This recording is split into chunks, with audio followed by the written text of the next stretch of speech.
Hi, I'm Pam Hayes from Hayes Sewing Machine Company of Wilmington, Delaware, and today we're going to talk about paper piecing.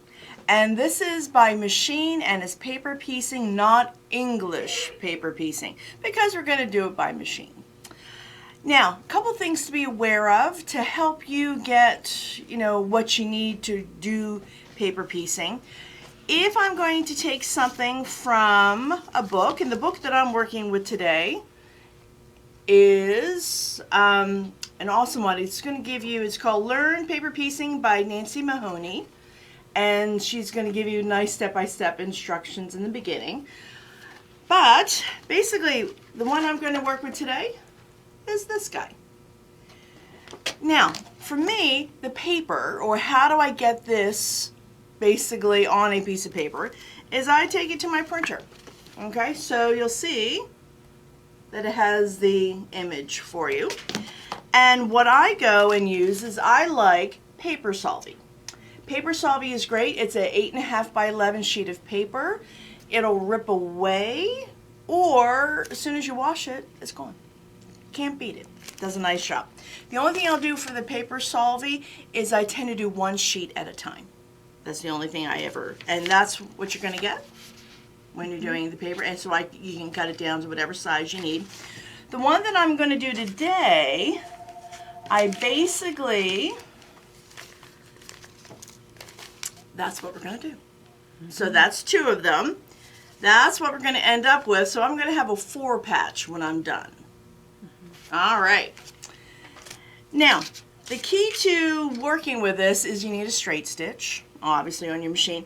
And you want to go a little shorter. So if your normal is, say, 2.5, 2, you want to go a little less than that. I would probably go 1.9, 1.8, something in that area. You want to go shorter. Remember, the lines that we're going to be stitching are not long, traditionally. And it's going to make it a little bit more secure. Excuse me. And when you're working with it, it's also going to be nice in the fact that you don't have the back stitch quite so much. But when you're working with it, you're also going to make sure that you don't want to go lower than that. If you go lower than like 1.6 to like a 1, unfortunately, if you ever have to rip that out, you're not going to be happy. So do that. Now, you also need visibility. Think about it. We're going to be sewing on the line. So, an open toe foot, kind of what you're going to see when you're working with applique. Something that's visual in the front is awesome. I like my 1/4 inch foot. So this is number 37 for the Bernina. That'll work fine too. And regular cotton thread will work. And then the other thing that I work with is I like a flat head pin. So the flat head pin is great in the fact that it'll let you use your ruler, and you'll see what I mean. Other thing, either sharp pair of scissors to cut or work with your rotary cutter and a small ruler. So all of those will help you out. Now, whenever I'm working with this, you are always going to be stitching from the right side. The paper side? The paper side, and then the fabric's going to be on the back. So, I am being overly generous with this number 1 block. So if you come in and take a look, the number 1 block, you're going to see, is not as big as that piece of fabric that I put on the back. But you want to have it at least this size. Plus, remember, you have to allow for your 1/4 inch seam. So do yourself a favor, make it like 1 inch bigger all the way around, 1/2 inch, 1/2 inch, 1/2 inch, 1/2 inch. I think that'll be easier for you. And on the first one, you're just going to pin it. So the first guy, you take and you pin your center fabric. And when I pin this on, it is wrong side of the fabric to the paper. Got it. In other words, you're looking at the pretty. All right, so also, if you take a look-see, you're going to find that it says to 3, 4, and 5. That's the next one. So what I do is I take and I put my pin, I move the pin over so I'm on the line between the 1 and the 2. I take my fabric that I'm going to work with. I'm going to do the yellow, and you can see I have it pinned so I can see where the line that I'm going to stitch. So I make sure that the fabric is at least 1/4 inch over that line. The fabric is right sides, because remember it's going to be flipped over.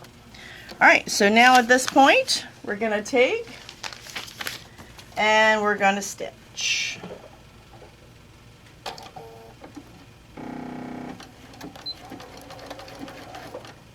And remember, we've been that shortened length. I'm using my 1/4 inch foot because on this one it's real easy to see. Alright, and there we go. So we have sewn my seam. Now, it looks kind of ugly, and that's fine. You take, as soon as you take it out, you are going to flip the paper back. You take your rotary cutter and you're going to line it up at the 1/4 inch and you're going to cut. So all of the ugly is gone. If you don't want to do that and you want to do that with your pair of scissors, do it with your pair of scissors. Absolutely fine. Alright, so now when we flip it, ta-da! Nice. It looks good. Now, we don't need all of this because, in fact, I need to use it. So, can you see that right there is the piece that I want covered? See how that you have that triangular piece?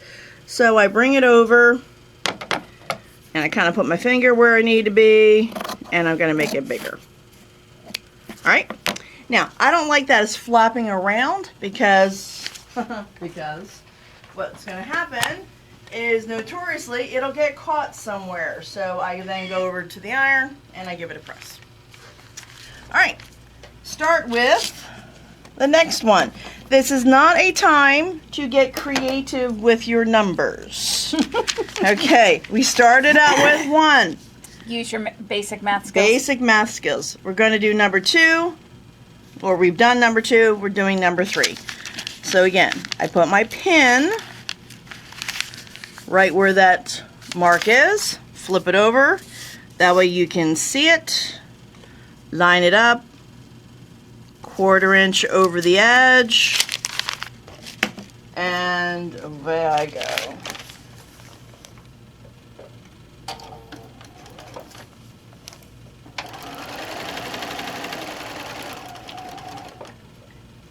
Now, when you're working with it,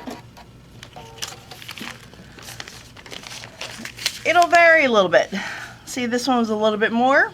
I don't worry about it. Doesn't make any difference. Doesn't make any difference. Okay. Flip it back. Remember, just like we did.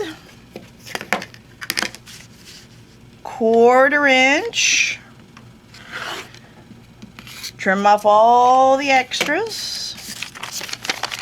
I look at it from the top. You can see that is the piece I want covered right there.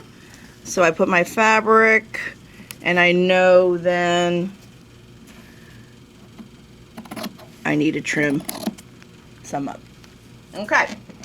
Now I could probably get one more use out of that. So again, I'm just going to go over and I'm going to press. All right, we did 3. So now we are on 4. None of that new math, right? Nobody can figure it out. Nobody can figure it out. All right, so that's, I place my pin where the 4 and the 1 meet. I have my bit. I line it up. And I'm going to stitch.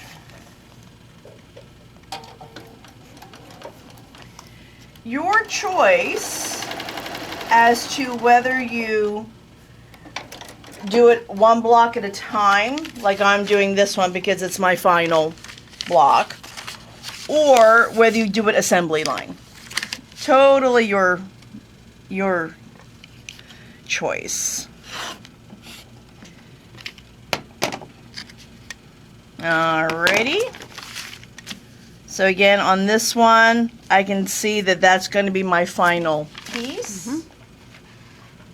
And she's pressing, ladies. I'm pressing. Try not to make you guys seize it.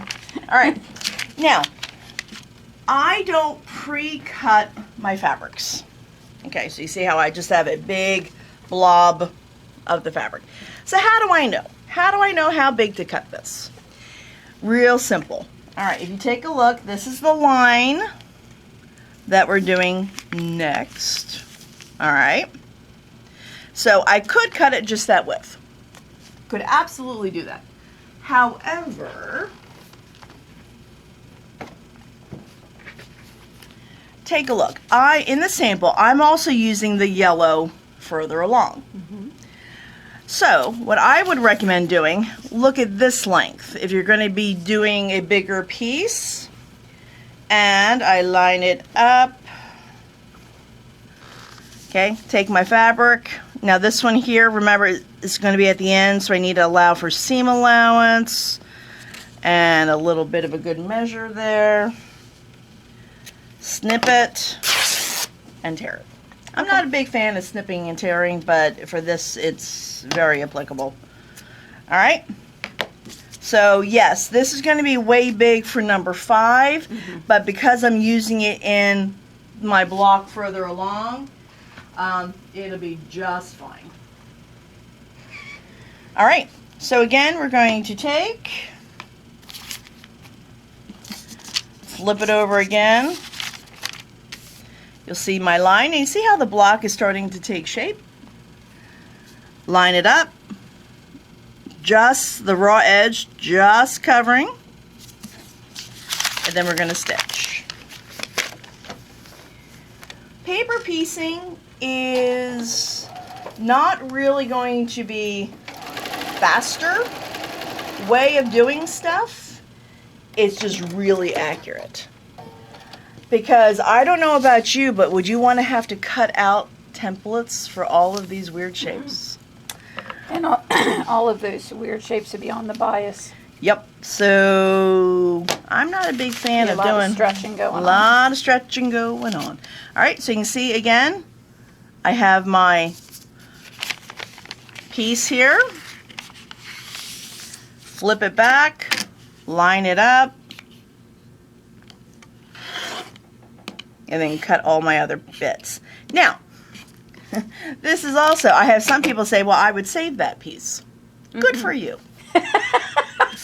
My problem is I would save that piece, and honestly, I wouldn't be able to find it again. So, there has to be a certain size limit, and you choose whatever you want that to be. If you know that, getting rid of 3/4 of an inch is just going to make you twitch, then maybe have a separate Tupperware container for it. Separate Tupperware container. All right. So there is my center section. Nice. All right. So now we were doing number 5. So 6 is our next guy. And that, I chose the brighter blue. Mm-hmm. So, can you take a look between 5, and then you see that there's 6, this one here, that's where I put my pin, okay?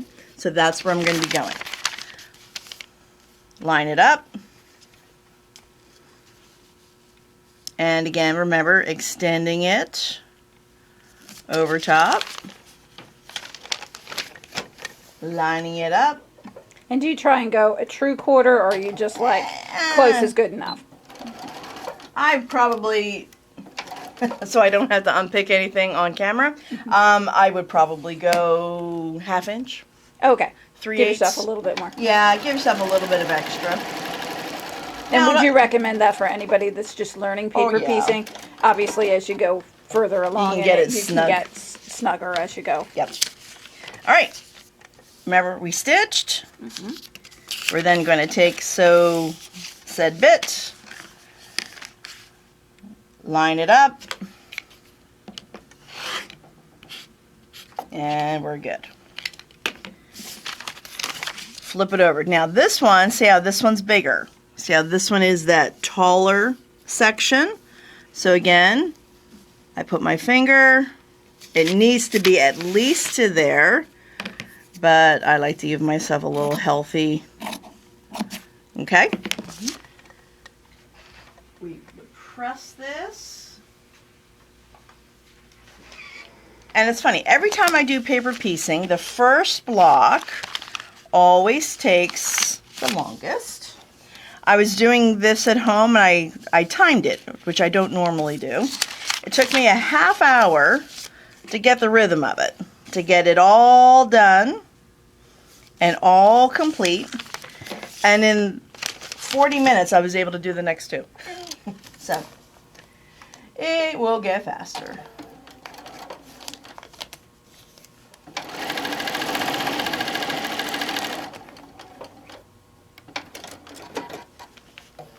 All right, I sewed it. Again, we have our seam. Flip it over.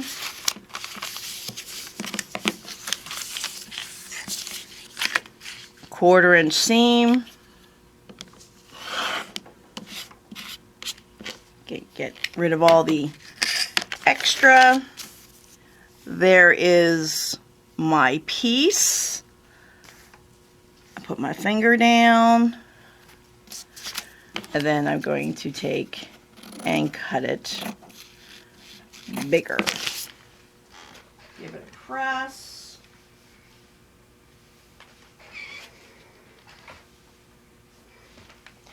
Now, something to be aware of when you are pressing. Sometimes your paper changes color. Okay? Let's see if I can. Now, these are all pretty good. I've actually had it where it changes it to like a brown color for the paper. So like the paper solving. Scorching it? Yeah, Or, it's fine. it's okay. It's Keep fine. Keep going. Yeah. All right, so we've done 6 and 7. So what is the next number?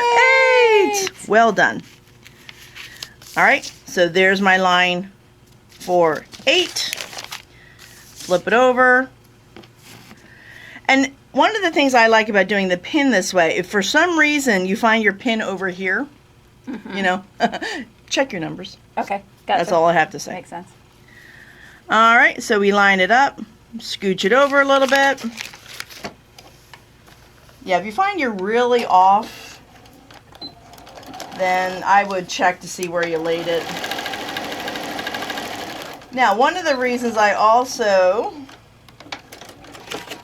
like using a flathead pin is I can kind of grab it. And if also for some reason you leave the pin in there, okay, think about it. It's flat, right? So when you go and you do your... Oh, so it's not it's not messing with your ruler. Not messing with my ruler. So for some reason, if you've kept pins in there for some reason, because they're flatheads, it doesn't bother it. All right, so we flip it over. Again, take a look. Can you see how there's your piece that we're trying to cover? So what do? Is we put our finger there. Now, if you've never, and you think I'm kind of weird for doing that, that's fine. That's legal. I've cut it short. You know? Yeah, I've done paper piecing before, and I've, cut it like a 1/4 inch short, and I've like, yeah. So that's why I do that, so it's a little less, I've cut it too short. Just trying to tell you all the things I've done that are like, All right, there's my pin. Again, we're putting the fabric over top of the center, scooch it up a little bit, and line this up. So if you're doing complicated projects, you'll notice most paper piecing they're not doing a 4-patch. You know, they're not doing something real basic. Yeah, because you don't do need regular to. piecing. But you'll see, if you get into paper piecing, you get into, they will do birds and all sorts of really stunning, intricate stuff. And whenever I'm doing a bird that is, you know, ends up being an 8-inch block or whatever it is, I'm always glad I'm not doing that on a king-size quilt. Yeah. Yeah. Kind of it makes you admire people who you see at the quilt shows that they paper pieced an entire quilt. It's Yep. like, wow. Wow, that's Yep. impressive. All I can say is like, with the numbers that you're working on right now, all that's going through my mind is that joke, that little kid's joke. Oh, that little kid's Why joke. is 6 afraid of 7? Because 7, 8, 9. You got it. So again, what that joke is? Go to 10 so it gets out of my head. There you go. All right. So at this point, we are on 10. Woo! Yes. All right. When we're on 10. Okay. This is why I cut that yellow strip quite long, because now we're back to the yellow. All right. Yep. So why was 6 afraid of 7? Because 7, 8, 9. All right, that should do it for us.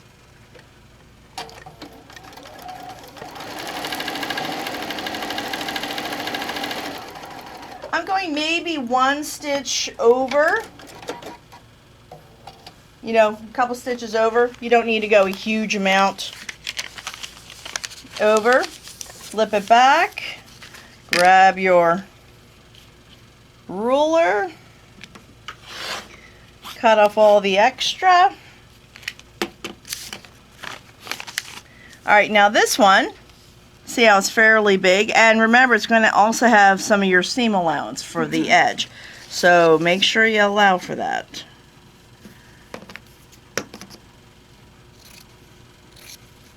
Alright, then you're going to go and press.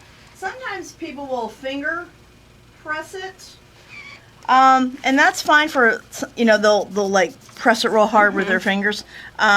And that's fine, I find, on the smaller sections. But a lot of times when you get to the big guy, I do a lot better just going and pressing it with an iron. I also use those little wooden sticks. Yes, those wooden sticks that They have a crease. name that I don't know.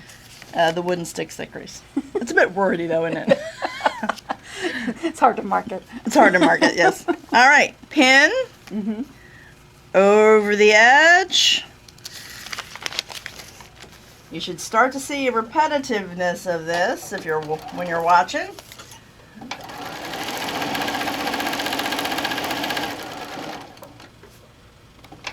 Alrighty. Take our bit.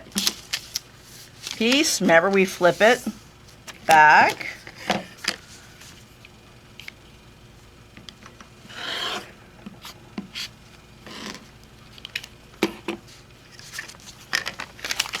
Okay, look to see where your piece is.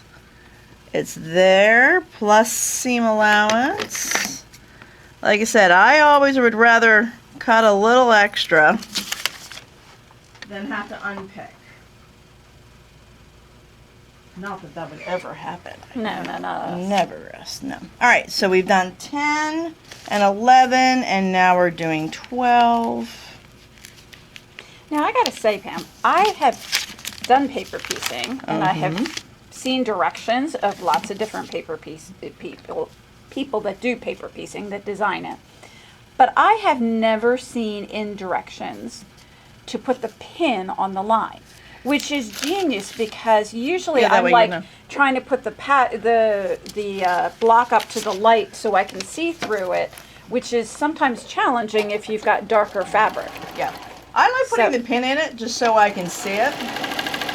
And like I said, I like putting the pin in there because sometimes I've chosen the wrong number. Okay. And if then it's it becomes really obvious. off, yeah. Yep. Yeah, because you can't go back and correct it. It has to be done in the order that they Yep. designed it. Yeah. Always do 1, 2, 3, etc. If you, I don't want to see 1, 4, 7, 9. That's not a good thing. All right, look at our piece. Make it bigger than that.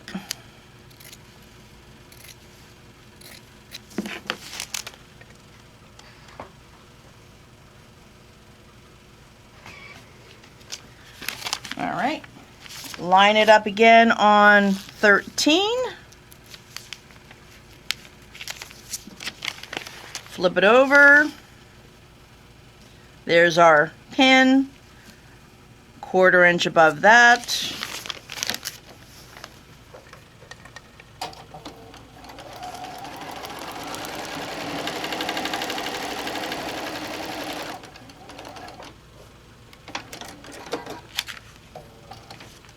All right, flip it back on where you've just stitched. Do your 1/4 inch seam. And again, either do it with the rotary cutter or do it with a sharp pair of scissors. All right, see where the piece is, line it up, extend beyond that, especially when you're getting near the edge, because remember you have the seam allowance for the block. Alrighty. So where was I? 13, yeah, 14. All right, now 14 is basically my nice, calm little green print here. I like your print. Yeah. It looks nice. It looks cute. All right, so I haven't cut any of this yet. So again, remember, I look at it, but remember, you also have seam allowances, right, for your block. So don't be just going here. You need to, you know, extend out a little bit. I give it a snip and tear it. Now, if that just gives you the willies and you don't like the idea of doing that, cut it proper with a pair of scissors. There you go. Or a rotary cut. All right, there's my pin. I then line it up so it's over the pin.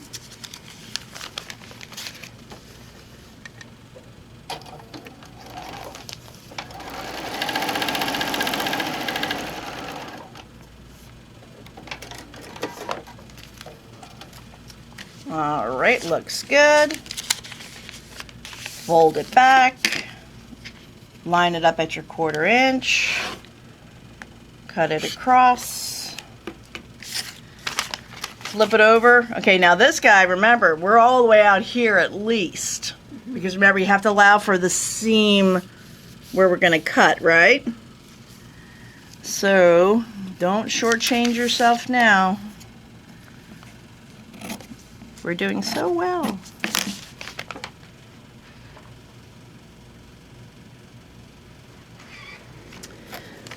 That was 14. Now we're going to 15.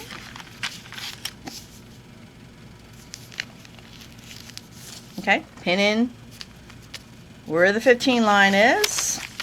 Flip it over. Now that will happen. See how it's kind of a little not flat? Mm-hmm. Fix it now. Rumpled. Rumpled. Not flat. Works too. If it's rumpled, stop now and fix it. Still a little rumply.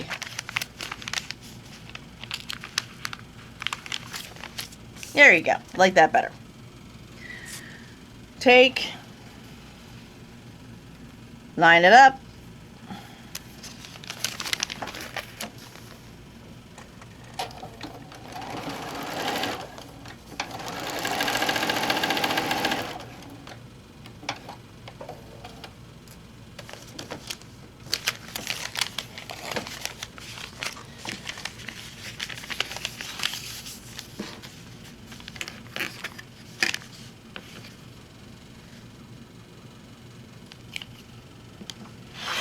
So, trim off your 1/4 inch, flip it over, make sure again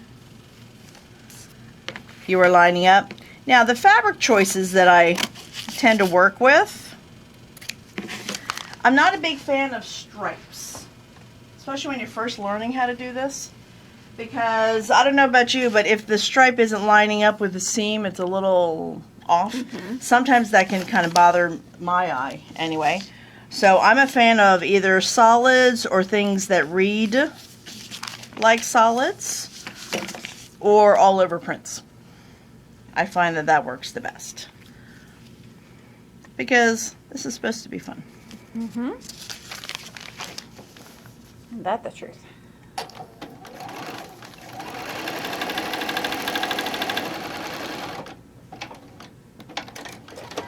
Alrighty.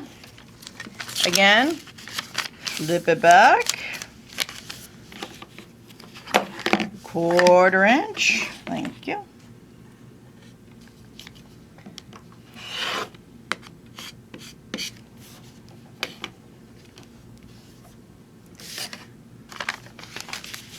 Make sure we have enough. Again, I'm being overly generous here because nothing's worse than getting it a little on the short side. All right, 17's our last one. Woohoo! I like, not too bad. We're going to line up our pin, fabric over top of the pin, extending 1/4 inch.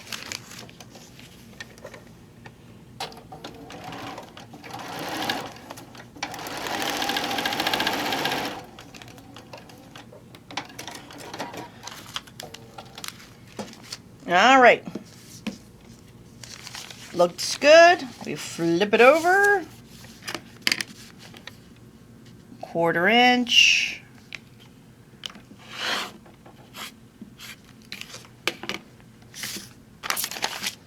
And ta-da! All right, so now we're gonna give it a final press here, make sure everything's good. Now, I didn't cut that last bit, but I'll do it as I'm trimming. Take a look on the side. You see there's a solid line. That is our sew line. So if you're putting this onto another block, you really need to make sure you add your 1/4 inch. So cut on the dotted line, not on the solid line. And I tell you, That would be sad. that would be sad. And it is sad because I've done it. And you think, oh, oh, rats. Yeah, I'm sure that's what you Yeah. All right, so again, we make sure everything's laying nice and flat. Now this piece, I will save. That's big enough, I can find that. All right, so we're gonna again do our 1/4 inch.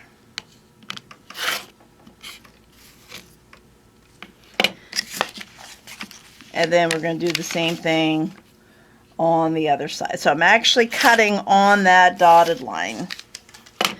And look at that. Oh, wow. I always love it. It's the big reveal when Yes. you cut all that nasty off of the edge. All right. So now at this point, how do we put them together? It's actually not too hard in any way. So you're going to line it up.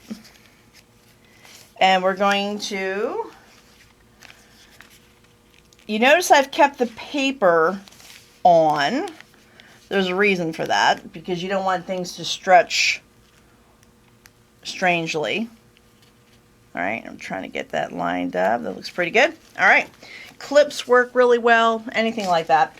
Whenever I sew, remember how we went shorter for the length, you know, sewing on the actual line? When I'm putting it together, I want to sew at a longer length of stitch. So for me, I'm doing this at 5 in stitch length like a baste. That way, if it's not quite right, it's easy to pull out. And I'm sewing on the line.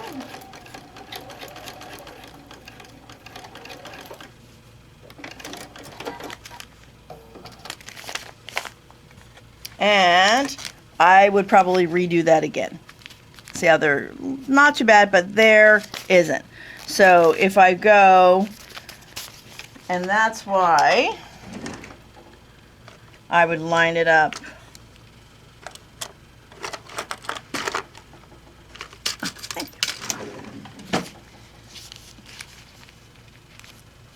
But that is the advantage of working with your long basting.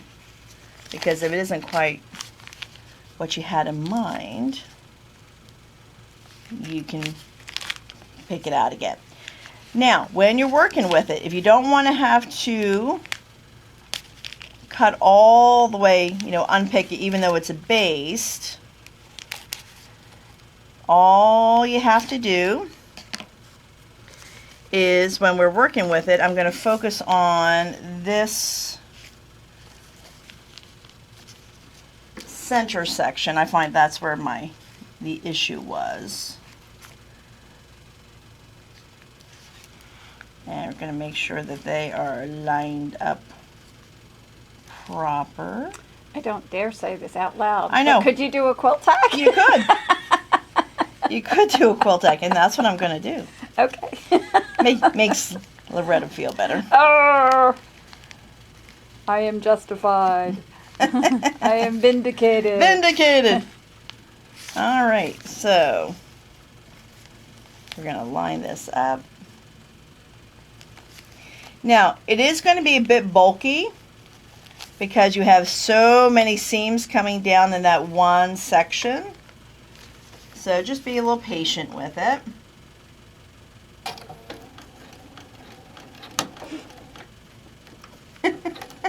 And that audible gasp, ladies, is I hit the pin.